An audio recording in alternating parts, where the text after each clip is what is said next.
What is up? Coming to you live from Nostalgic Bookies Comics in San Diego, California. This is Dre's Geek Philosophy, the Monday edition, the Memorial Day edition. We have 5 more times that we sleep before the East Los Angeles Comic Book Art and Pop Culture Expo it's almost here. Our big show where we unknowingly both showed up in uniform today. Because I wanted to make sure, I gotta make sure I'm wearing the cape. I changed when I saw you. I had it back there. Oh, really? Yeah, no, I thought you were already wearing that today. No, I changed. I thought you were wearing that one already on your own. You're like, oh shit, he wore his, I better put on mine. Yeah, no, I changed. Oh, I totally thought you were wearing that. No. I thought this was a coincidence. This was not on purpose. No.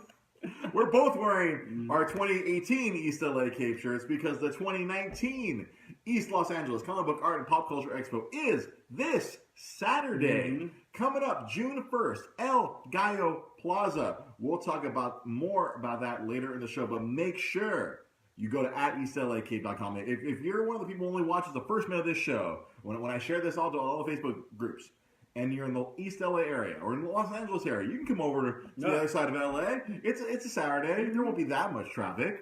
East LA Cape, El Gallo Plaza, right in the heart of East Los. It's the El Gallo Plaza. 45 Cesar Chavez. Cesar Chavez Avenue. Avenida Cesar Chavez. Yeah. If you're from the freaking East LA, you know, if I wanna get stereotypical up in this, is what was it again? 45 Avenida Cesar Chavez, yo. Yo. You want to come down and chill with us? Because there's a fuckload of nerds in East Los, yo. There's a fuckload of nerds in East LA. There really is. Twinsies, yeah. Yeah, my lovely fiance, Rosa Limon, right there chiming in. Yeah, we're twinsying today for promoting the East LA Cape. Although if you're watching this on Facebook Live, it's backwards. It's going to be East LA EEPAC. That's right. It's backwards. I should have flipped the camera around. God damn it! But then I wouldn't see all the wonderful comments from all of our people here. So let me just lead off before we talk more about the Cape.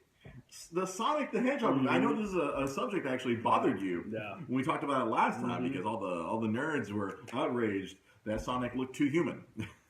Yeah. And now it's been pushed back roughly 4 months to fix to do all the CG. To do all the CG, they're pushing it back to 2020. Originally November looks like it's going to land in that the Deadpool Valentine's area. Well, it makes or sense. March. I mean, I was under the impression. I think I had the conspiracy theory that it was all bullshit. It's all, as they say in the wrestling business, it was all a work. Yeah, it was all on purpose. They released the ugly looking Sonic. And then they push it back, and now they'll get much better reception when it does come out. Yeah, so I mean, but it makes sense now. I mean, because literally, I don't know how they were going to try to keep that that release date, and have to because that movie doesn't look too CG heavy. I mean, I guess other than Sonic, I mean, but still, I mean, you're basically talking about redoing most of the movie, right? Yeah, because we basically have to redo any scene that has Sonic in it with a brand new, CG character that looks more, as I was explaining to Rosa, it looks more like an animated character rather than the weird, grotesque, tiny human. But how, with the human mouth and its normal human eyes. What are the chances that when we see the new Sonic, people are still going to be like, "What is that?" I'd say the chances are pretty good. I'd say 70-80% that people are still not good enough. People won't get played. He doesn't have the one eyeball that's connected with the freaking thing. It doesn't look like a car. If it doesn't look exactly like the video game, or at best, if it doesn't look like the animated series one, I think the majority of nerds will still bitch. And you know what? And it's funny. I will even give you those odds that I feel like even if it does look exactly like the anime one, there'll be people that complain. Yeah, there will be a portion of people still complaining. Oh my god! And he isn't voiced by Steve Urkel. That's right. Because for the young people who don't know, the original Sonic cartoon was voiced by Jaleel White, a.k.a. Steve Urkel from Family Matters, if you're old enough to remember that show. Did I do that? Did I eat that chili dog? And it's funny, too, we had talked about it, and then I saw it in the theater. We went to go see Detective Pikachu, and they showed it in front of the theater. They showed the Sonic trailer, the ugly Sonic trailer. I remember sitting there. And I think I just saw the screenshot. I don't even think I had seen the trailer prior to that. And we watched it in the theater. And I remember looking over at Joanna. I was like, "It's not that bad. Like it doesn't bother me at all." Yeah, just you're rather easy to please, Mr. Pete Molini. But you're not the typical angry nerd who's always mad about everything. This is stupid. Much like the outrage, the fan outrage from Game of Thrones. And I didn't get a chance to watch I guess they revealed a bunch of behind the scenes stuff. They did a kind of a documentary of like behind the scenes of season 8. And I saw right now. I was flipping through the Google tiles and I was saying, they explained a few things that weren't outright said. And well, okay, cool. I'll get to that at some point. I'm tired of doing Game of Thrones talk, even though Game of Thrones talk did give us a lot of information. I'm gonna say Kia Fam says double. Yeah, I know. I'm gonna get to that. I am gonna get to Double or Nothing. Yes, because as we are a show that's all about DIY. We're a show that's all about do it yourself. All about the independent creators. People creating their own thing. Well, I guess we'll just jump to that for now. The guys at All Elite Wrestling, the Young Bucks, Cody Rhodes, or Cody can't call him Rhodes, and whatever, and all those boys, they had their first big show as their own company. I've talked about this before. They have their YouTube show, Being the Elite, and they've created at the start of the year. They created a new company called All Elite Wrestling. It's being funded by the son of an NFL team owner, and they're trying to create an alternative to the current WWE product, which, in my opinion, it is shitty product. Right? It's not entertaining. They're basically just masturbating. I was telling Rosa while we were having dinner, like, they're kind of insulated from failure right now. WWE can basically do whatever they want because Fox is going to give them $1 billion over the next 5 years for the broadcast rights. They're actually being treated like a legitimate sports entity now, much like the NBA or NFL commands billions and billions of dollars. WWE is getting paid $1 billion by Fox. Like this fall, the Fox Sports stuff. Yeah. Okay. Yeah. No, it's actually going to be on Fox. No. Oh. Okay. Like channel or here in Los Angeles, Channel 11. Yeah. Friday nights. WWE is going to be on Fox, the main channel. Yeah. And I guess they'll probably have other stuff on FS1 and whatnot. Yeah. And hold on, I forgot to do the whole sharing thing. And also, but the problem with that is like now they can basically do whatever they want because they just have guaranteed money. Yeah. And then the issue is they're kind of putting out really shitty product right now. It's not entertaining. A lot of other nerds would complain like there's no continuity within the show right now. Yeah. It's just not fun. Like even myself and Kia and all of our friends, we watched WrestleMania and there was a couple of good moments, but it was like in 7 hours of watching wrestling, there was maybe a good hour of like, all right, we're entertained, yeah. Or the only other way we were entertained by it was our little prediction sheets. We were making predictions the whole time, trying to predict how bad is this going to end, and that's how we got ourselves through 7 hours of WrestleMania. But it's not fun, and so now these guys have been trying to prove. All right, they want to prove that there are fans out there, and I think the biggest thing that they were doing a lot of press over the weekend as well. That they had their big show on Saturday. Kiet was there. I had the opportunity to go, but I just didn't want to drive to Vegas. Oh, I didn't want to go. Yeah. Our friend of the show, Joshua, who was on the show, our Dragon Ball Z episode, like he had extra tickets, and he was, hey, do you want to go? I'm like, no, I can't. It's like we had. I mean, we're getting ready for we're getting ready for the East LA Cape. The Saturday before. I was like, no, I. And then financially, it was just not great. So Kiet Fam says here he nearly died on the way back. I'm sure if you were driving at midnight trying to do that 3-4 hour drive from Vegas back to the LA area, I'm sure that would have sucked. Yeah, because I was like logistically, I was thinking about. I'm like, oh man, because all right, the tickets would be like $50 each, and then because I'd take my Lady Rosa with me, and so I'm like, all right, if we drive up there, gas, and like, I don't want to drive back in the middle of the night, like Kiet probably had to do, like we had to get a room, and that'd be like $100 or $200, whatever, however much a Vegas room costs, like if we get a shitty room, I was like, oh, we'll feel terrible, and we're like sitting there sleeping, and then how many hookers have fucked in this bed? Yeah. So you don't want that feeling, and then all right, something. And I just thought I was doing all the costs in my head. How much is this going to cost to do? I'm like, nah, I'll just read about it. Yeah. And what's great is that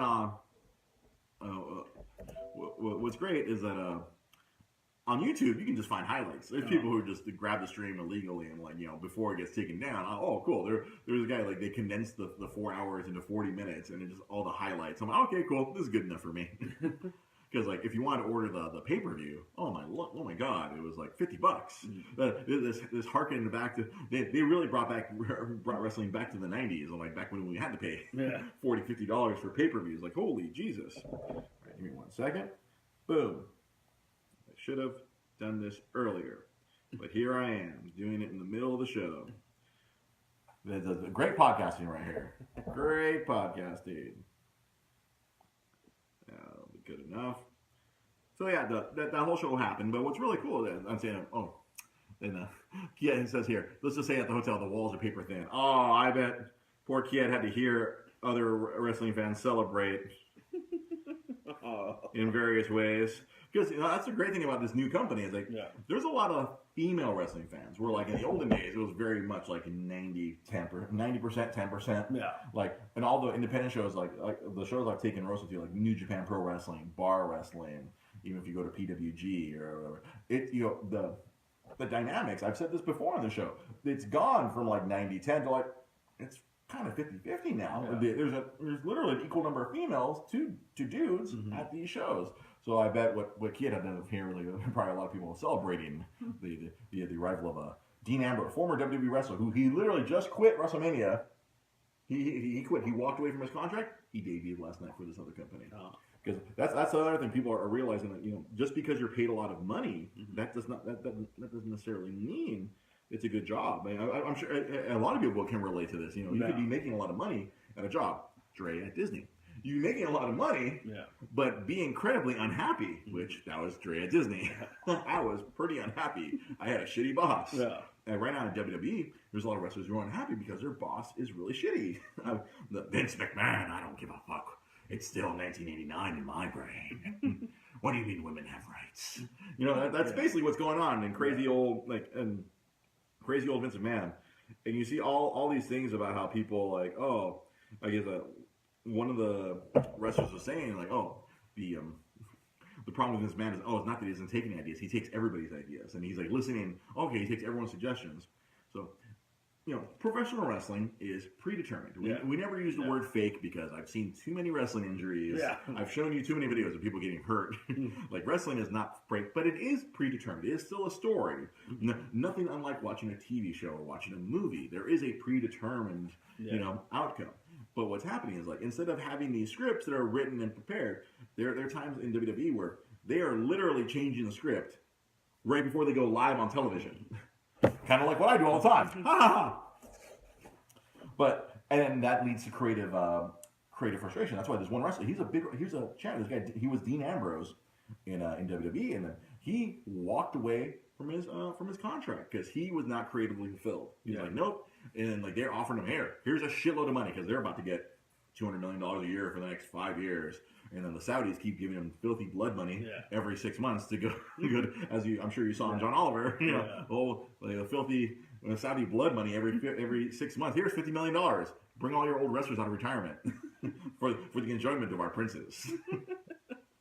They're financially insulated, so it doesn't matter if the product's good. And then there's this mentality where I swear Vince is not with the times because a lot of people people bitch about continuity. Game of Thrones. I'm fortunate to circle back to that. People really bitched about the continuity about Game of Thrones, and people bitch about continuity and all sorts of things. Vince McMahon, in his mind, he thinks, no one remembers what happened last week. It doesn't matter what happened last week or 2 weeks ago. Nobody remembers. No, fuckhead. The internet always remembers. The North remembers, and so does the fucking internet. Because they'll do stuff where characters will do things that make no sense. Like, wait, but that guy hated that other guy 2 weeks ago. Now they're friends? No, that doesn't make plot sense. And that's where people get frustrated. You're pissing off your core demographic.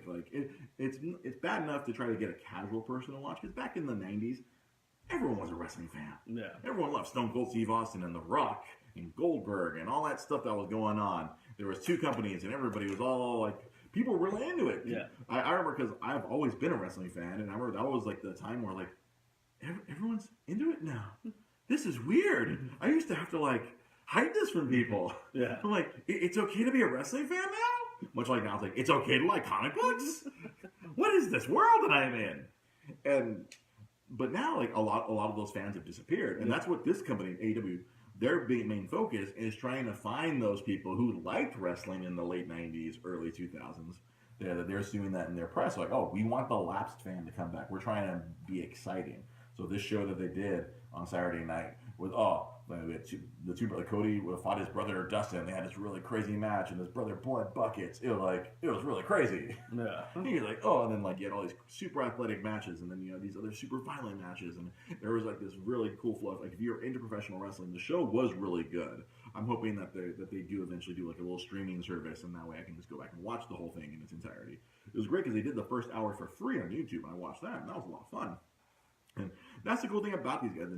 And today they still they do their they do a YouTube show. It's very DIY. Like it's the two brothers. One of the brothers is basically holding up they film it on an iPhone. They're just like filming the entire show, and they did a whole behind the scenes of everything that was going on because there's also a wrestling convention going on at the same time. This other guy who does podcasts, he organizes every time they do a big show. He organizes a big convention at the same time. Yeah. So like, there's all this money. It's all DIY. You know what's also DIY, Pete Malini? What's that? The East LA Cape. Yeah, it is. That's kind of what we're doing, but on a smaller scale. Mm-hmm. Like, we see the big conventions that do not cater to the regular fan. Yeah. All these conventions only cater to freaking people with money. Yeah. Oh, and they cater to people who want to buy convention exclusives, or they want to meet a celebrity or something. Exactly. Yeah. You literally took the words right out of my mouth. They just want to meet celebrities. Yeah. The comic is gone from the comic convention, and that's what the East LA Cape is. The East LA puts the comic back in that, and we can't use Comic-Con, so we call it a Cape. A comic book, art, and pop culture expo. That's our whole thing, man. Like it's funny. Like I'm not gonna name names, but like there was a convention a couple weeks ago, and I saw that was the biggest complaint was that they were saying that the vendors that were there were saying that there was like 1 in 10 was an independent comic creator of all the guests there, and it was just like, that's insane. You think about it, because it sounds like those old Wizard World shows back in the day, where it's like, oh, it's D-list celebrity, D-list celebrity, a retired pro wrestler, guest star on a show. Yeah, and so like our whole thing has always been about just focusing on comic books, especially like independent comic books, because you know like gonna call in the middle of the show. Yeah. Thank you for calling Dre's Geek Philosophy. But yeah, you have all these independent comic creators. It's hard, man. Because even at big shows, like even if they get a table at a San Diego Comic Con or Kamikaze or or WonderCon, they're not showcased. Like they're put in the corner somewhere. Yeah, literally at as far as I remember, the last time I went to Comic Con in 2012, Artist Alley. Like if let's say on this sheet of paper, I know this is terrible for our audio listeners. If this is the whole convention center, it was like the lower right-hand corner was Artist Alley. Yeah. And like all the cool stuff's over here in the middle. All the things everyone's looking for, all the celebrities and all the movie trailers and all the TV shows and all stuff. That's all over here. Artist Alley is like down here, and it's like a handful of tables. And it's not, I remember all the times I went down there, it was not hard to navigate. If you wanted to talk to some creators, you could, because there was barely anyone there. Because all the people that these big conventions cater to are just collectors, or freaking collectable poachers. I want to call them. We're getting these like eBay sellers or whatever you want to call them. And I'm not sure if there's a better term for this. I don't want to call them scalpers because that's like tickets, but these people are just like predators. Collectible predators. I'm Chris Hansen to catch a collectible reseller. Oh, resellers. Yes, resellers. There you go. Thank you. That's the formal term that was. See, too many concussions. Yeah. I'm not a pro wrestler, but I've had a lot of concussions. But that was always our goal, was to create a show for independent comics. Yeah, and that's what the East LA Comic Book Art and Pop Culture is. The first year we were the East LA Comic Con, which was very nice and convenient, but we wanted to make sure we didn't piss off that big company in San Diego. And I've been doing a lot of interviews this past week, and so we always bring that up. It's like they always ask, like, okay, why did we even start calling ourselves that originally? And I always say the same thing. It's like I feel like myself and like 90% of America didn't realize that was a trademark term. Yeah. And I just thought it was what you call the comic convention. You know? That's what I've always thought growing up. Yeah. They were just, if you open up any comic book from the 80s, Yeah. there's a whole list of Comic Cons. Yeah. There was the Baltimore Comic Con at the Airport Hilton. There was there was an LA Comic Con at the LA Hilton. Yeah. And it was always like, well, they were mostly on the East Coast, a lot of them, right? There was like New Jersey Comic Con, and then the big New York Comic Con, which still is called that, even though I'm sure they probably either pay off San Diego or San Diego doesn't want to go after them. Yeah, something like that. Yeah, but that was the phrase. That we just we thought it was just common vernacular, not a trademark term by Comic Con International. It turned out it was for a long time, but someone had to piss them off enough. They never enforced it until I think we've told this story. It was the Salt Lake Comic Con, where they did the how they did the trucks where it's just literally just an advertisement. Yeah, they were driving in front of the San Diego Convention Center during San Diego Comic Con, and then Comic Con International was pissed because they're trying to infringe. They're trying to say that Salt Lake Comic Con is associated with San Diego Comic Con, which is not, because Comic Con International only runs 3 shows. Yeah. They run San Diego Comic Con, they run the WonderCon, they run the Alternative Press Expo up north in San Francisco. And those are the only 3 shows that Comic Con International, those are official Comic Cons. Everyone else kind of got away with it because they never enforced it, but after Salt Lake City pissed them off, now they're starting to enforce it. And you see Phoenix now, because Phoenix just had their show this past weekend. When they're Fan Fest? Fan Fest now? Yeah, I feel like they've changed their name every year, it feels like. Because I saw another name, a mutual acquaintance of both of ours was down there, meeting a whole bunch of cosplayers. And I was like, did that show change its name again? I think it was like this Expo at one point. Yeah. It was Comic Expo. Comic Expo, and I think that might have been like... Apparently that's trademarked by some... probably. I mean... So now they're like Phoenix Fan Fest now. Yeah, Phoenix Fan Fest. Yeah, because I thought, no, they were Comic Fest. Comic Fest. And then people were making fun of that because they were like, it sounds like a comedy event. Right. So now they changed it to Fan Fest. Fan Fest, yeah. Which is like, is it a place where you get a lot of ceiling fans? Yeah, right. A lot of there's dice in there with all their fancy fans blowing air with no blades. This is weird. But yeah, like we said, this is. So the Cape it's very focused. I think what's really great, and I think what people have enjoyed, we've done it for the last 2 years, and this is the 3rd year run that we've done it. You actually get to interact with local artists, people from around here, and actual independent creators, and those creators get to meet a lot of fans and a lot of people who've never seen their work. The story I love to tell is our friend Monstro. Like he was concerned, he only had the same products from the year before, and he still did good because there was new people who had never seen his work before. Which is we're helping a lot of people who would not normally have a place or a voice.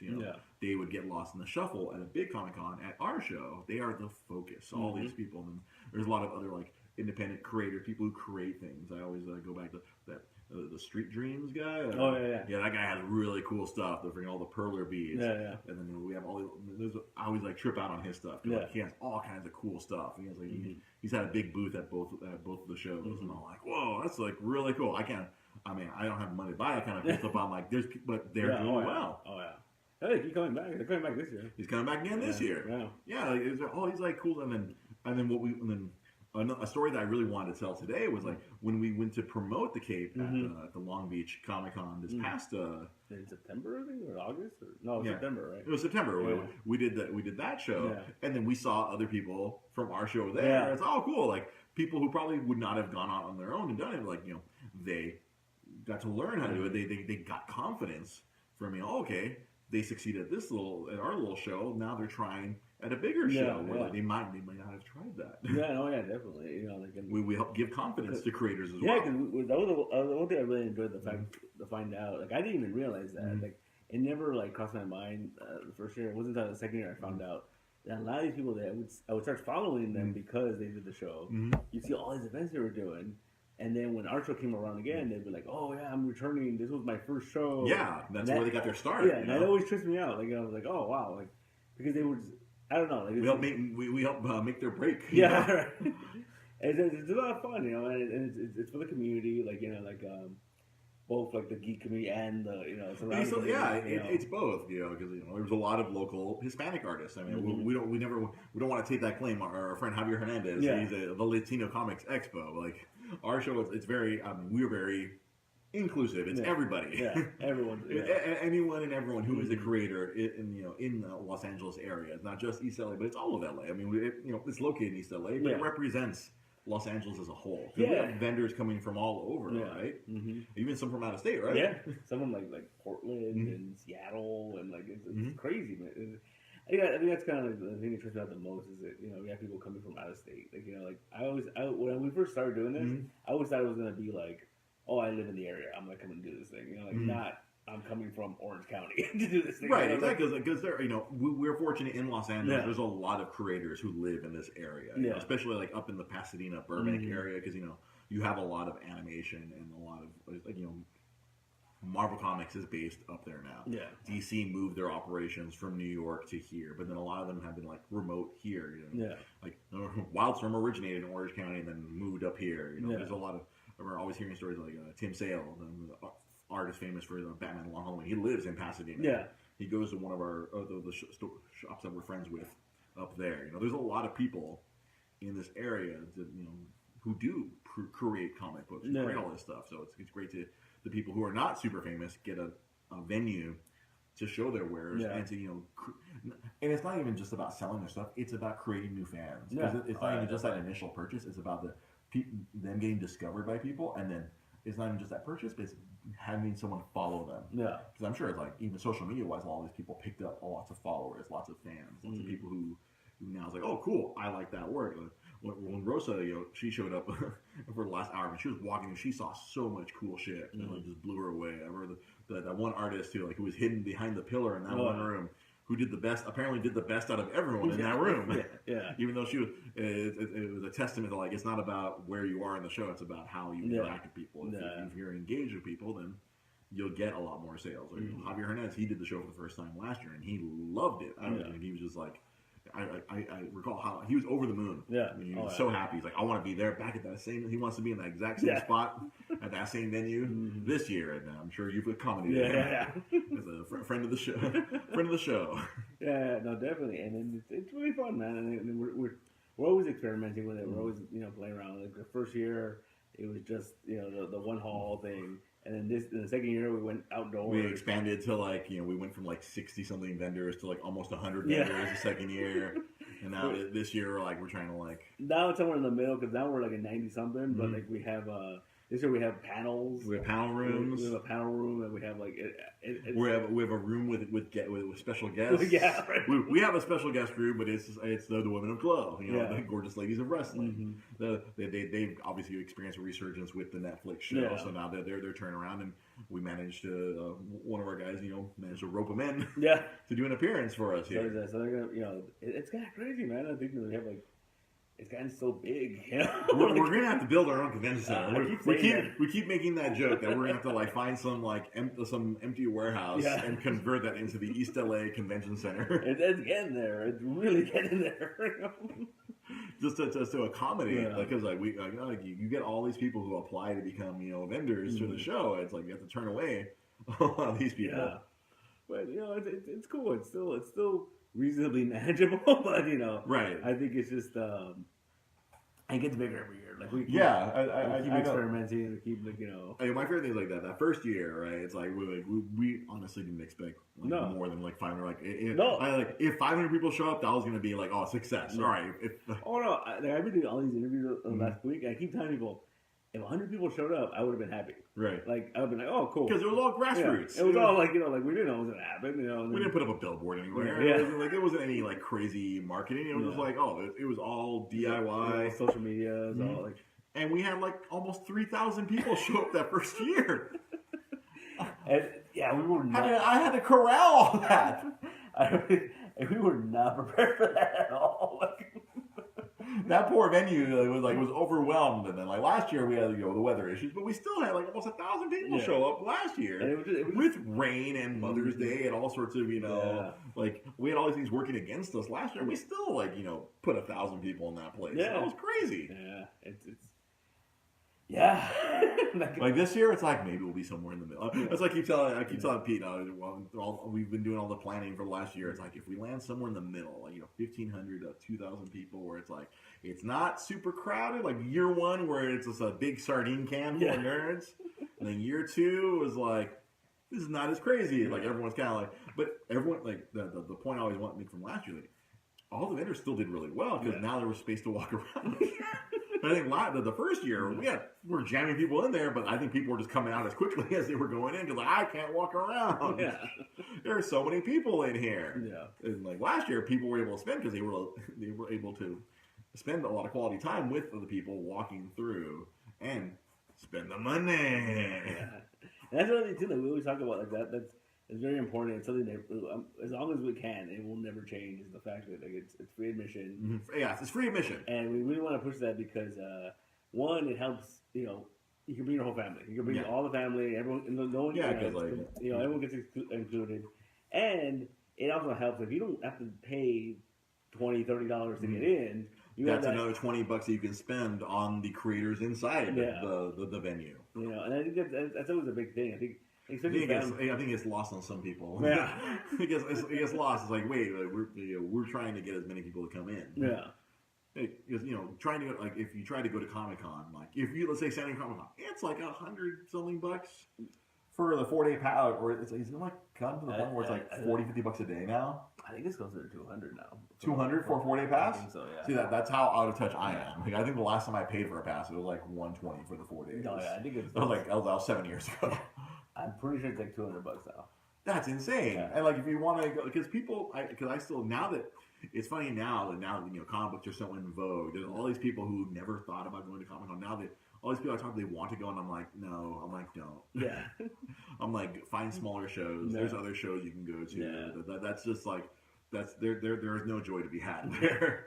Going down there, it seems really cool. Like, watch it on the internet. Yeah. All the cool stuff will come out online.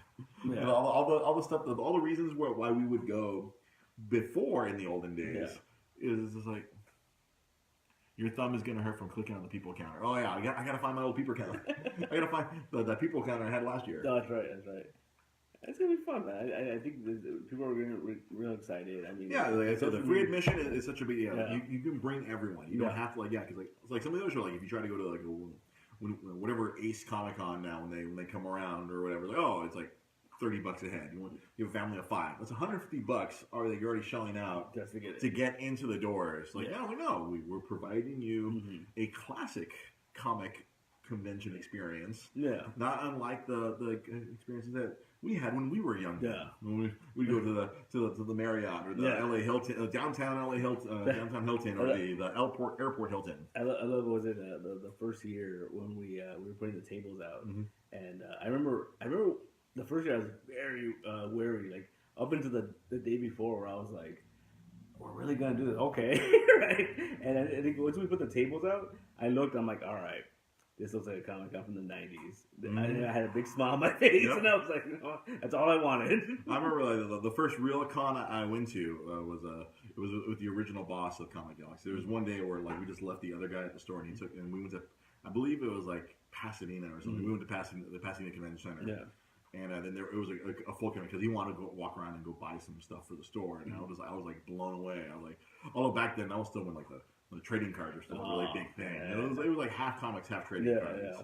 But I remember being blown away. It was like, oh wow, it was so cool, like the experience, like an older style con. There was people, but it wasn't like San Diego where you're just like walking around Especially me, I'm a big guy. Yeah. I'm tall and I'm wide. It's hard for me to get around. I'm like knocking people with my shoulders, or I'd be hitting them with my backpack. I'm like, sorry.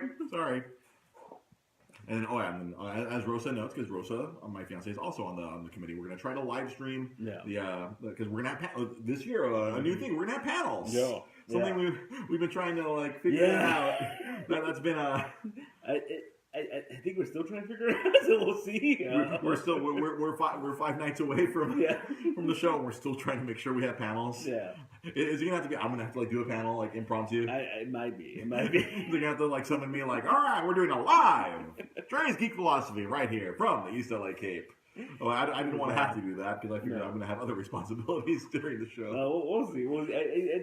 I don't know. It's like, again, it's new, so it's just trying to figure stuff out. It's like we remember we toyed around with it the first few years. Like, no, we don't have the space. We need space for the vendors, And then this time we're like, screw it, we're giving up our break room. Yeah. We're basically giving up our break room to have a panel room this time around. So we'll see. The place where us and the volunteers could hide from the convention. Now we have nowhere we can hide this year. There is no break room. We're going to have to, like, depend on your parents. You're going to hide behind the table where your parents are stationed. That's true. Because Pete, like, his parents get into it. Like, Yeah. Is your dad looking forward to it? Oh, he's very excited.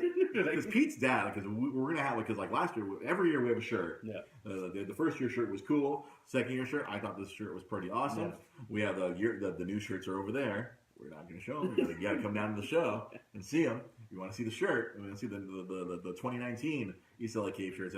Your dad and your mom are at the very front. They're out there like carnival barkers. Yeah, they are. Verbally assaulting people. Your dad, he takes such great pleasure in just getting after you. Hey, you want a shirt, don't you? Yeah, your dad was a bully, right? Your dad was a bully in high school, so he gets to scratch that bully itch. I mean, and force people to buy T-shirts. I mean, they have fun. They have fun to do this. I can't know because it's just watching your dad work. That was one of the singular joys I had last year. Like watching your dad just like disassemble people verbally. Well, what's your excuse? Why don't you want to buy a shirt? Yeah. Your dad just ravages. He's like the glee that he has. It brought me just joy just watching your dad work. It was funny. I think it was right for the second one. Me and Rudy did a podcast with Santos, Han Cholo, Monkey Monsters Cosplay. And I remember it was really funny. We were talking about the show, and he was like, "Yeah, he goes, it's really cool. It's very East LA." He goes, "You even have the mean old man trying to sell you a T-shirt in the front." And I was like, "That's my dad. That's Pete's dad. That's how East LA this show is." Not only is it an angry dude, it's also the organizer's dad out there going, "Oh, what I like, man? I got a fucking shirt. You know you fucking want a shirt." But they have fun. They have fun with that. So. Yeah, your whole family is just yeah, they're all probably going to be there this year because there isn't a cheerleading meet. The cheer season is over, I think. So it's like because like last time the cheer season was still going because we were the last year's show was on Mother's Day weekend. Mother's Day weekend. Because our previous show date was taken by another con that shall not be named. Yeah, and then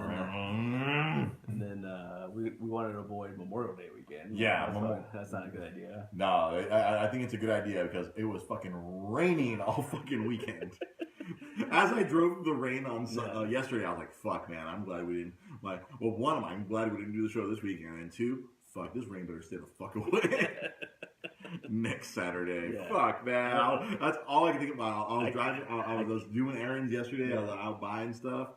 I was like, oh, man. Better not fucking rain on Saturday.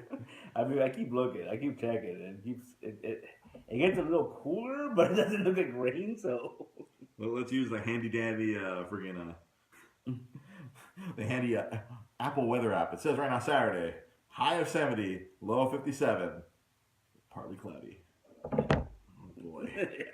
Oh boy, oh boy, oh boy. Yeah, it should be fine. It should be fine. I mean, you know. If we get a nice, breezy... See, that's the cool thing. If we have a nice breezy day, it'll be perfect. We avoid the sweltering heat of 2017 and then the rain of 2018. Yeah, and then if we wind up somewhere in the middle for the 2019 show, I think that will be ideal. I mean... Well, with our luck, we'll probably get hit with a tornado or something like that. It was like the first recorded tornado in East Los Angeles history has hit right in El Gayawaza. Yeah. But we'll see. There's nerds and comic books flying everywhere. There's one boulder going, what the fuck?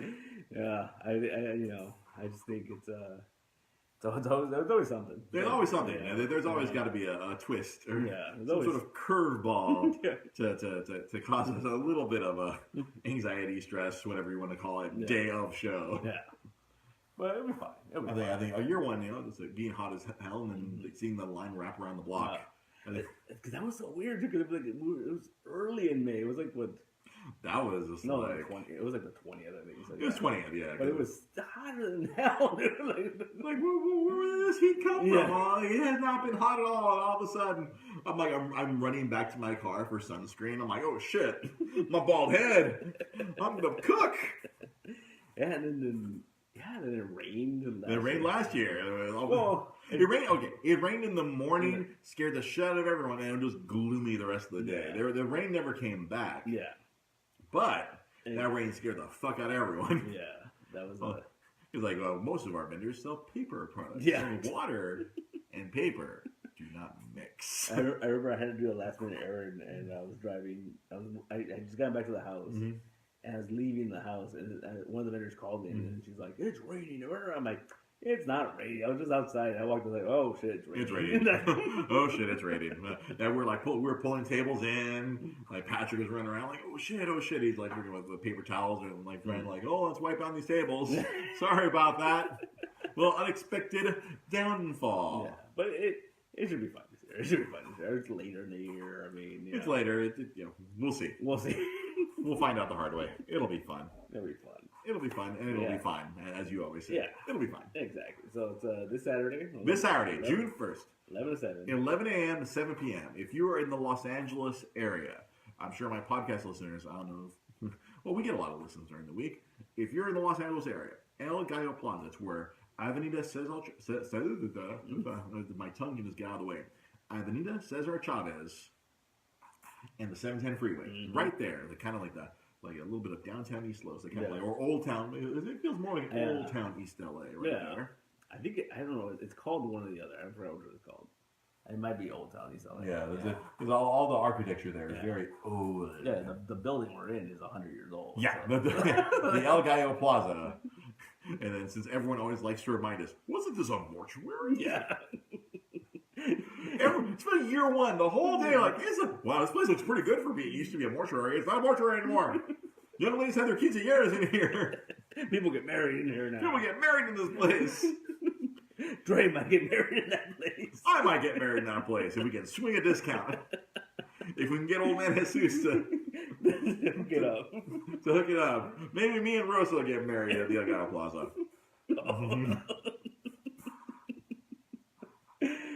But yeah, it's funny. We only have like one. There's only one guy that has a real issue with it. Oh, really? There's this one dude who like he refuses to be inside. He doesn't want to go inside because he says, "Well, to be fair, he said his grandfather had his wake there." So you know what? That's fair. Yeah. There's a parade of laughs from Rosa. The 30-second delay catches up to my not getting married there joke. But yeah. Well, one of the vendors, like, so. There's a vendor. He's just a dude. Like, he comes. I think he came the first year, and then he realized where it was at, and he was like, "Oh no, like I can't go in there." I hope my wrestling compadre, because there's a dude who every year he's worn like a Japanese wrestling shirt, and I'm always like nerd out with him. When we did the live announcement of the show, he happened to be eating breakfast across the street. That's funny. And he saw us on Instagram because Rosa and I did the Instagram live, and you and Rudy did the Facebook live. Yeah. And he saw us, and he was running across the street. Hey! I saw you guys on Instagram. He was having breakfast with his family or something, and he ran across the street. He would talk to us. That's awesome. I was like, "Hey, it's my wrestling compadre. You have the Naito shirt. Tranquilo." That's cool. But it's a community thing. It really is. That's the thing that's like most fun about it, because apparently Rosa and I are neighbors. They know us. I think they saw me wearing the shirt from Free Comic Book Day, and then they talked to us like, "Wait, you guys? Oh, he's the guy from the East LA Cape." That's funny. Like, our neighbors in Montebello. Yeah, they know about it. That's pretty cool. Right. I tell you, like, it spreads. Yeah, I tell you, I got recognized in El Monte one time, and then Monterey Park. It happens all. It's so crazy. I mean, we have about like a couple thousand people following the thing. So I mean, on Facebook, it has to be, right. It's a thing. It's been a thing, and we're gonna as long as you don't die, we're gonna keep doing it. Oh, don't worry. There's a video will just in case. After, because it's not known to most people, you're the one who put this guy in the hospital. Well, I mean, I got not really. I mean, it freaked me out, but I was like, I'm fine. I was telling Rosa about it. Like, Pete's probably really stressed right now. I'm like, oh no, I feel like he should be less stressed. He's not as stressed as he was the first year. Yeah. So you got taken to the hospital. But that was more, what's it called? Like, Stress. Well, it's stress, but no. Yeah, it was stress related, wasn't it? Yeah, no, but what's it called? Like, where you think you're sick, but you're not really sick. You're just imagining it. Yeah. You became a bit of a hypochondriac. A little bit. It was like, fine. I might be dying. Yeah. I always think I'm dying, though, so I mean, it's fine. It's fine. I always think I'm dying. It's fine. But I'm sure some dark side of it. We're all dying anyway. Yeah, exactly. We're all slowly dying. We're all just dying at different rates. Yeah. One of my favorite memes is, was it, with just a ghost running around in a rotting meat tank or something like that. Yeah, my meat is rotten and fat. But it'll be cool. It'll be cool. I'm looking forward to it. There's a lot of little last minute stuff to do, but it's fine. Yeah, there's a lot of detail work here and there. It's people. I guess you've really learned how much work goes into putting together one of these little shindigs, and it's a lot of work for. Yeah, I mean it can be. I mean, you famously do like to make your life more difficult. Oh yeah. That's like your catchphrase. I mean, I decided to do a comic book at the same time. Yeah. And so, that was... People, he's debuting a comic book that he wrote. Mm-hmm. So that was a little extra work than I didn't expect. Right. If you're a regular viewer of the show, like 2 weeks ago, that's what Pete was working on when we had Jai here instead of Pete. Yeah. Pete was furiously working on getting his comic book to the printer on time so it could be printed in time to debut at the East LA Cape. Gordo the Flying Saucer. Yeah. The teenage Flying Saucer. Yeah. If you want to get your copy, you can get it at East LA Cape. And if you can't make it to the Cape, I'm sure there'll be copies here. They'll be here, yeah. You can get them from Nostalgic Books and Comics in San Gabriel. But yeah, no, it's just, like I said, we always experiment, man. I try to add a little try excitement. Try to add a few more beats to your heart, your blood pressure. Yeah, it's fine. It's fine. It's fine. Like, what was it? Like, we got lucky. I mean, again, lucky we didn't schedule it earlier. Like, so my co-writer Miguel, he got pneumonia last Thursday. Oh shit! Yeah. Is he good? He's not gonna make the show then. He said he'll be fine. He's been sleeping. Pneumonia's bad. I had bronchitis once. You're right. Not pneumonia, bronchitis. Okay. Yeah. So he does bronchitis. If you don't take care of that shit, that turns into pneumonia, and then you could die. Yeah. So your meat bag turns to like rot. Like he's a teacher, so I mean. Probably some those kids got him. We got scared because I guess there was a report that he's at Cal State LA. There was a measles thing in Cal State LA. The fuck? Yeah. You sent us there to go do a fucking comic. I didn't know. I could have got the measles. And so when he told me he was sick, I was like, oh boy, it's not good. But apparently he's got bronchitis and. Bronchitis, yeah, no, a little bit of a steroid by pill, he'll be fine. Yeah, no, he's been medicating himself and sleeping the whole. I remember those pills. I remember those pills. Like the warning on the side said, may cause mood swings. No, I was never happier because I was working at Disney at the time. I was like, listen up, motherfuckers. I'm going to have mood swings. And even if I don't, I'm going to have mood swings on purpose. Because fuck you. I said that second part in my head. Yeah. Little things like that pop up, Your co-writer. Yeah. So then if he can't make it, then it's like your artist Valeria manning 3 booths? Yeah, basically. But that should be fun. Because, we're supposed to meet up. She's a cartoon character. She can do it. Yeah. She'll just clone herself. We're supposed to meet up. Joanna says we're going to have his ass quarantined. Yeah. Fuck that. I had bronchitis. Fuck that noise. Yeah, me and Malay joked about how we're going to have him walk around one of those T-Rex suits, those inflatable T-Rex suits. They'll just have the air rotating. No, you get a T-Rex suit and then you paint a fucking luchador mask. There you go. Like Gordo on it. You put a green mask on it, and it's Gordo the teenage T-Rex, the T-Rex flying saucer. There you go. His second arch enemy, the T-Rex flying saucer. The other idea was just to make him a straight up bubble boy and just put like make it look like a UFO, like. But there's no room for that. There is no room for that. Yeah. We are space is at a premium at this location. we created space. We eliminated tables, which is lost revenue, but we wanted to not violate fire code like we did year one. East LA Comic Con, we were violating several fire codes that year. Like Lucha Underground taking up an entire corner in a freaking line.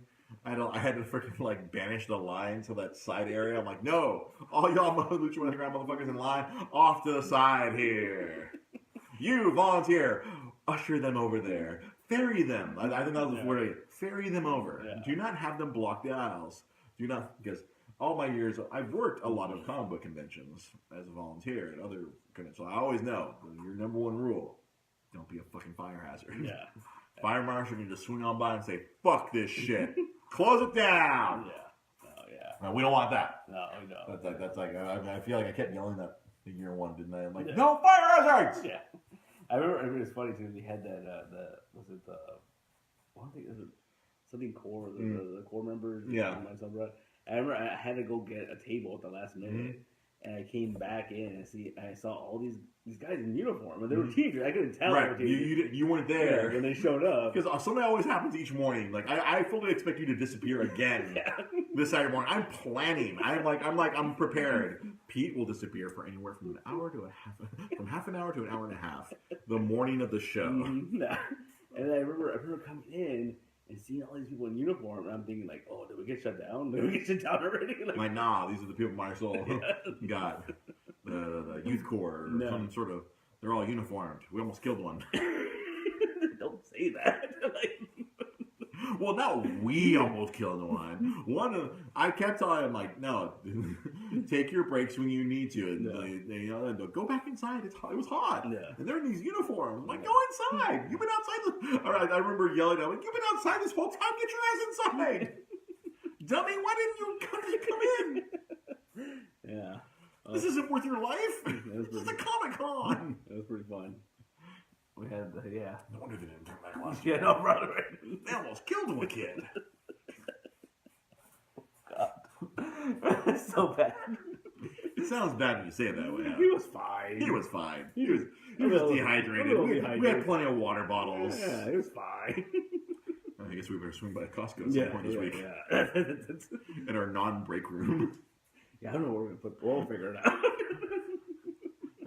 These are problems for future Pete and Dre. Yeah. This is Saturday's problem. That's Saturday's problem. We're on Monday. We're dealing with Monday problems on Monday. Yeah. That's a Saturday problem. Oh, I can't wait. I am excited. Last week, I was like, oh my god, I'm not gonna have energy. But I slept so much this weekend. There you go. And then it's Memorial Day weekend, so I didn't have to go to work today. So I slept so much. Yeah. I was hibernating just to gather my energy for this Saturday. I'm like, oh man, I'm gonna need all my energy. Oh boy. I don't know what to expect. Yeah. Could be 3,000. Could be 1,000. Could be 2,000. We don't know. We're gonna find out. Or it could be 10,000. Man, if we get 10,000 people, I'm buying riot gear. I will leave. I'll be back. I'll go down. I'll go visit my brother at the HQ at the Montebello Mall. Yo, bro, I'm gonna need your employee discount. I need to buy some riot gear, motherfucker. I gotta go beat some people. Back, I say with my shield. Back. Hold, nerds. Yeah. You guys sell mace by the gallon? It's gonna be macing nerds. Yeah, it's gonna be crazy. I mean, we'll see. We'll see, man. It's our third year. Total crapshoot. We're gonna get over the proverbial sophomore slump. Mm-hmm. Now we're juniors now. Juniors now, so The next year will be seniors. And we do all the stupid stuff. Oh boy, I don't know what to expect. No, we'll see. I've been telling Rose, I'm like, I don't know what's gonna happen. Yeah. We never do. I mean, I have no idea. Yeah. I'm like, all I know is we just show up and then we face whatever happens. We figure it out, man. That essentially, I feel like that's my only job is just to be there, be ready to improvise. Yeah, that's fine. And it's not improv comedy. This is real life. Yeah. I've had several jobs where my job has been to improvise. Yeah. I mean, it works out. It works out. We saw that we have plenty of help this year, so we should be good. We should be good. Be positive. Positive. No, I'm ready for anything. I'm going to be literally ready for almost anything. Short of a tornado. If a tornado shows up, then all right, then there's nothing we can do. Yeah. That's an act of God. At that point, At that point, it's like maybe we shouldn't have a con. I think some higher power is telling us stop. No, because that way, then the next year it could be like, hey, it's that con the tornado hit, right? We'll have all that press. I mean, And then people show up like to support us. Yeah, to survive, whichever of us survive. There might be a statue of Dre at the house. I'm throwing your ass in the bathroom and locking the door. You need to live, Pete. We gotta have some old fridge. Yeah, We'll indie you. Indie, oh man, We'll nuke the fridge. We're gonna indie your ass. You gotta make sure you survive. Don't worry. Because you're the only crazy person who can organize all this shit. I'm gonna leave you a nice, like little video, a Tony Stark style hologram that gives you, All right, everybody. This is how you do it. This is how you do a con. This is how you do a con. It's funny they actually did that. I think Agent Shield came back, and they've been doing that where Clark Gregg has been directing episodes. Okay. And then but this Agent Coulson, for those of you. Yeah. So in the show about a year ago, they killed him. Right? They killed Agent Coulson, but then there's an evil Coulson. There's an evil Coulson from another universe. Well, they had this kind of cool idea how they integrated old Coulson. He left a thing, and so like there's all these holograms, and it's literally like, what do you do if this happens? What do you do if this happens? That's adorable. Crap, we're stuck in a plot point. Plot solution. Yeah. It's like alien invasion. Click here. This is how you deal with an alien invasion. So I'll work on that. So I'll work on that. You'll record little videos, save them somewhere, and then we'll have the there you go. Pete, the Pete Millennium Memorial East LA Cape 2020. I get hit with a tornado. In honor of Pete Millennium. He loved comics so much he died for them. Yeah. I gotta make those kind of like cool Howard Stark videos, right? Like the Walt Disney type thing, right? East LA Cape, you were my greatest creation. Right. Clearly, because you destroyed me. Yeah, that'd be fun. It'll be fun. It'll be morbid. If you want to make sure we don't die, yeah, you can contribute to our Patreon. I have set up our Patreon. We have a patron. Yeah. Daniel Wong. We love you, brother. He is contributing $5 a month to the show. That is incredibly generous, and we love you for that. That $5 is literally going towards paying for our SoundCloud account. That's literally, so if any of you want to help financially contribute to the show, you can go to our Patreon. There's a link to it in our Facebook, and you can contribute. You don't need to do. You don't have to be a baller like Daniel and do $5 a month. You can just contribute $1 a month, and then you'll get exclusive posts. I put exclusive. I've been trying to make sure I put at least one exclusive post a week. Mm-hmm. Because we only have the one Patreon, I dedicated the post to Daniel Wong. Oh, there you go. That works. This is for our first page. I literally posted up an image of the game we're talking about, River City Ransom. I found a copy of it at work, and I'm like, for our first patron. Nice. And there was I forgot what I did a review of something. I did my early spoilerific review of Game of Thrones. I posted that on our Patreon. If you want exclusive content, or even more importantly, if you want to support the show financially, if you want to help us pay for new equipment, help us, pay for all the costs of doing a podcast, which I've been doing out of pocket for the last 2.5 years. If you want to help, if you enjoy the show enough to want to give us $1 a month, your $1 a month can help. I will remember you. We're kicked off. I know, I can't go that long. We'll get sued by Sarah McLachlan. Your $1 a month can help fund this podcast. If enough people contribute, this podcast can become self-sufficient, and then we can use whatever other money comes in to help buy new phone cables, new phone charge cables. Help me get a better laptop, buy better equipment, improve the audio sound. If you enjoy the audio, I can get a USB splitter. Oh, there you go. And we can do other things. We can have multiple microphones. Because my old USB splitter broke. Oh. And if we get enough Patreons, that can help us. I'm also going to set up. I guess there's another thing you can do. Like I guess maybe some people don't like the idea of having coffee. Coffee, yeah. You can. Maybe I'll set that up tonight. You can buy Dre's Geek Philosophy Coffee, KOFI. You can buy us a coffee, and then you can just give us a small amount right there, because that helps. Especially in these coming months, we're gonna need your help. That's all I'll say for now. We're gonna need your help in the coming future. But please, but if you can't support financially, you can always help us out by sharing the show, review. You go on iTunes, go on Stitcher, go on all those things. You can review the show. Anytime you review a show or rate a show, it helps move us up in the algorithm. It shows Spotify, it shows Apple iTunes, it shows SoundCloud that there are people listening, and it'll push the suggestion of this podcast to other people. If you're on Facebook, share us with your friends. Like the Facebook page, even follow the Facebook page. I'm actually going to be at some point in the next few weeks. I'm going to be setting up a Facebook store. We're going to be selling video games, and that's going to also help support the podcast. We want to trying to make this thing help pay for itself, and help with my bills. Because that's always good. Yeah, bills, paying my bills is good, and if this show can help with that at some point, if we eventually get, because we have one sponsor we have, as always, at Dusty Games. So if you want some video games, it'll be through that. We're going to be selling some games. Yeah. We're going to be setting up an Instagram store. We're going to be setting up a Facebook store. We're going to be setting up all kinds of stores to try to help the store, help the show make a little bit more money. So that's all going to be coming. I have to put away my stubborn Mexican pride and be more promotional. Nah. I don't like doing. I hate asking people for money. I don't like doing that. But this show needs to start paying for itself. So we need new equipment. We need to cover that sound.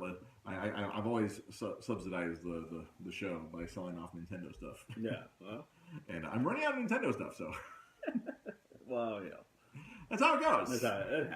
It happens. Yeah. I'm running out of things that I can sell from my personal collection. So. If you guys want to help keep the show rolling, and we've been going strong for a good 2.5 years, I'd like to keep on going. You can help us out, either financially or just share the show. Yeah. Get it out to more people. We get more viewers. That'll help make it easier for us to get more sponsors, so on and so forth. There's various ways to support creators. I've been learning that. That's what they say in Lowell. Mm-hmm. I get all these motivational emails from Patreon. They tell you there's more than just money. We try to inspire your fan base. Mm-hmm. Maybe in a few years we can be like the Young Bucks, and then I'll throw a video game convention or something, DreCon, and then I'll get sued. It'll be awesome.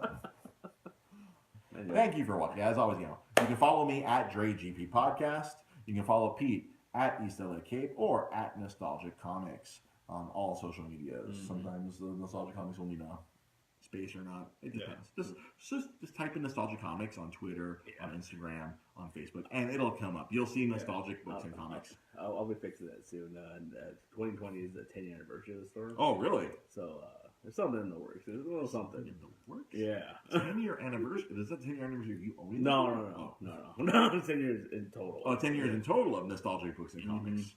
Wow, 2020, 10-year anniversary. There's a little something in the works. Is it you do like to make your life more difficult? Oh yeah. That's your catchphrase. That's going to be on your tombstone. Probably. He kept making his life more difficult. That's what Pete does. That's what I do. So if you want to find out about the 10-year anniversary, make sure you follow Nostalgia Books and Comics. Just search for that on Facebook, on Instagram, on Twitter, all that. And also, East LA Cape. Just search East LA Cape at East LA Cape on all your social medias. And the event is this Saturday, 11 a.m., 7 p.m., El Gallo Plaza, 4545 Cesar Chavez Avenue in East Los Angeles. If you're in the LA area, come down. You'll see me. You'll see Pete. You'll see all our friends. You'll see a bunch of amazing creators. Yeah. I might have to improvise a panel. It's going to be fun. It's going to be fun. Yeah, we'll see. We'll see. We'll see. Can't wait. This is the first time learning that math. Oh, no. Just, I mean, there's a 30% chance. I mean, it was always a possibility. It was always a possibility. I've had it in the back of my brain. So, like, Dre, you better get your 15 minutes of stand-up material out. You might have to entertain a bunch of nerds. Yeah. So we'll see. We'll see what happens. We'll be back on Facebook Live again this Wednesday as usual for our Multiverse Comic Show. We'll be talking about comics. We might be talking about a little bit of Stan Lee because there was a little bit of Stan Lee news. Man, that bummed me out. Yeah, a little bit of elder abuse, but thankfully that asshole was cut. We'll talk more about that on Wednesday night on our comic book show, and I'm sure there'll be other comic book news coming up in the future. Yeah, there's something else again. I forgot what it is. Oh, we'll talk about We'll remember it by Wednesday, hopefully. Yeah. I had a topic over the weekend. I could not remember it until literally like 5 minutes before, and I'm like, oh well, I'm just gonna save it for next week just in case. Yeah. There you go. I was telling Rose, I'm like, damn it, I hate like when I think of a topic while I'm driving, I'm like, fuck, I can't write it down because I'm driving. My brain is just like, oh, that'll be a good topic to talk about. No, don't grab the phone. Don't write it down. Try to remember, and then my poor concussion brain. No, never remembers. Work, right. Until like something triggers it. I was flipping through Google Docs. I'm like, oh yeah, that's what I was gonna tell Pete that we're gonna talk about on the show. Yeah. But obviously, it's the go home show for the LA Cape. Yep. We gotta promote it. Promote. It's coming. If you're in the Los Angeles area, Saturday, come see us. Come buy some comics. Come buy some like things. Just come down. Just come down. It'll be fun. It'll be fun. Yeah, there'll be wrestlers and. There's gonna be If you love Glow as a kid, they're gonna be there. If you love comic books, there's all kinds of comic books. Comics for kids, comics for adults. There was a guy who was really excited that Hollywood was going to be there, but then he said she was his first crush when he was younger. Oh boy! Then he said he couldn't come because his wife was going to come with him. Why? What was he gonna do? No, I think he's just jealous. I don't know. Right? I mean, as long as he doesn't do something untoward. My God! All right, I normally we end the show around this time, but now I gotta tell a story. Okay. So, one of the Wizard conventions I did, they wheeled in all the celebrities. So, what do you call it? Julie Newmar was there. She is at this point. I don't know if she's still alive, but at that point she was. Yeah. But she's incredibly old. But she had a stalker there. Oh shit! And he was creepy. This is like you can't outright this. This is like it was like out of a show. Like he looked like the typical dude, and he was like standing 15 feet away. And she knew it was. She knew who it was. Oh yeah, her and her publicist too is. Oh god, publicist, worst. The publicist, like my job, so because I was the biggest volunteer. Yeah. So my job was like, if he does anything, get between him, not tackle him. I was like ready to give him the old forearm to the face. Yeah. He's a little bit. I could. I probably could have murdered him, but that would not be good. Manslaughter. Yeah. No, but it was so weird because he would just stand there, like he wouldn't get in line. He just was about like whatever the legal distance, and he would just stand there like holding like whatever memorabilia, and he'd just be staring at her like this. And I like watching him, and then the publicist, it's him, stop him. I'm like, he's not doing anything. He's just mentally masturbating to her. Was he an older dude? No, I don't know. He's probably in his like 30s or 40s. I don't know. Wow. I don't know. I couldn't tell how old, but he just stood there holding like whatever memorabilia, and then the publicist that pulled me aside, because Julie leave him alone. She kept saying leave him alone, and the publicist, she just likes the attention. So I have a similar story. I was helping out with Lion Forge Comics one year. Mm-hmm. And they did this comic, and I don't remember her name, but she was this famous cosplayer, and she had created this character, and they made a comic out of it, whatever, right? And I was just volunteering there, so they were like, oh, just help keep an eye on the line, or whatever.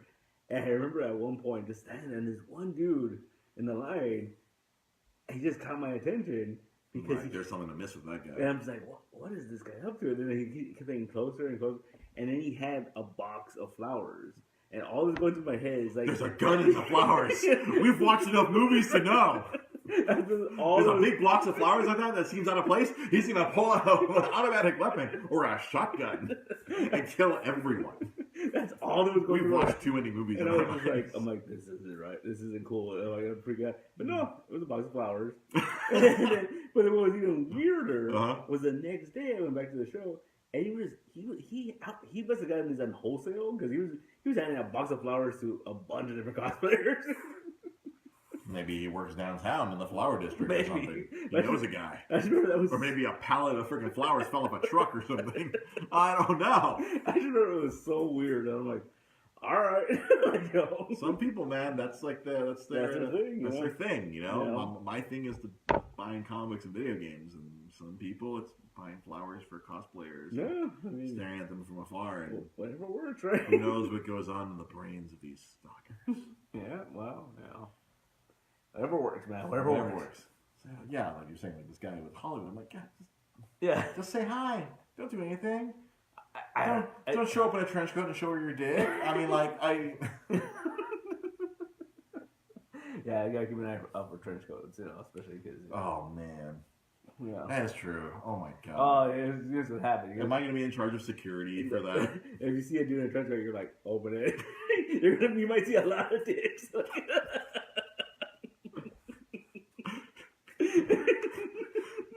There's no hazard pay for this. No. Oh, my eyes. I've seen so much shriveled up dick today. Good God. You're like, nope, you get out of here, man. Nope. No. Either if you're going to open it for them, no. Yeah. You know what you're doing. Away. No. It's like yelling at a dog. No, don't show your dick. No, don't show your dick. Bad creepy man. Bad creepy. Like, oh, he did it. Oh, come on. But if you hear that in the distance, because I can be very loud. Yeah. If you hear, oh, come on, then you know. Up, dicks. Shriveled up, creepy dicks. I mean, but see. It's like Sam is here. Oh, my God. Tribute to our executive producer, Sam Zia, who would normally take us into this direction. Yeah. We accidentally went in this direction because we're going to have women who are famous for being attractive. Yeah. So there might be some... Oh, my God. Yeah. You know, that 5 days before the show, it did not occur to me that we might no lipstick. That's why I'm going to marry that woman right there. See, Rosa Long, I'm going to marry her. No lipstick.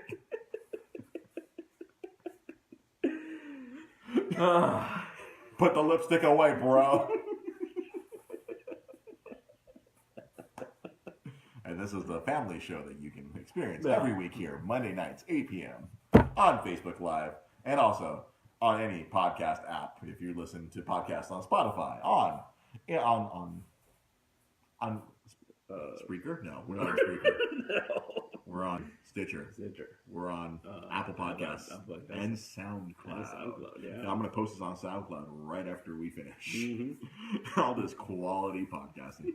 Have yourselves a good night. We'll hopefully see. I know I'm going to see my fiance there, Cape, because I'm the driver there. Oh, there you go. But hopefully we'll see a whole bunch of you at the East LA Comic Book Art and Pop Culture Expo. I see Daniel Wong's watching. Thank you. Awesome Patreon. Daniel Wong. If you want to be an awesome Patreon, you can be an awesome Patreon too.